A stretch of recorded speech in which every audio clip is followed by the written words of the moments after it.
Plan B కింద మేము చెప్పినాం, ఈ మొత్తం క్యాపిటల్ ఏరియా కింద డిక్లేర్ చేయండి.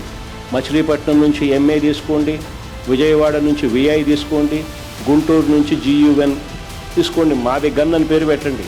ఒకప్పుడు రాజధానిగా అమరావతి ఎందుకు, ఒక రాజధానికి అంత డబ్బులు ఎందుకు అని ప్రశ్నించిన వారే ఇప్పుడు మావిగన్ అంటూ కొత్త కథలతో ప్రజలను మభ్యపెట్టే ప్రయత్నం చేస్తున్నారు. 3 రాజధానుల పేరుతో రాష్ట్రాన్ని అయోమయంలోకి నెట్టిన నాయకత్వానికి ఇప్పుడు అభివృద్ధి గురించి మాట్లాడే నైతిక హక్కు ఉందా అని ప్రజలు ప్రశ్నిస్తున్నారు. అమరావతిని అడ్డుకున్న వారే ఇప్పుడు కొత్త పేర్లు, కొత్త నినాదాలతో ప్రజల ముందుకు రావడం రాజకీయ అవకాశవాదానికి నిదర్శనం. 5 ఏళ్ల పాటు రాజధానిపై అనిశ్చితి సృష్టించి పెట్టుబడులు, ఉద్యోగాలు, అభివృద్ధిని దూరం చేసిన వాస్తవాన్ని ప్రజలు మర్చిపోలేదు. వేలాది మంది రైతులు తమ భూములను ఇచ్చి రాష్ట్ర భవిష్యత్తు కోసం త్యాగం చేస్తే వారి ఆశలను దెబ్బతీయడం క్షమించరాని తప్పు. 3 రాజధానులు అంటూ ఒక మాట, ఇప్పుడు మావిగన్ అంటూ మరో మాట.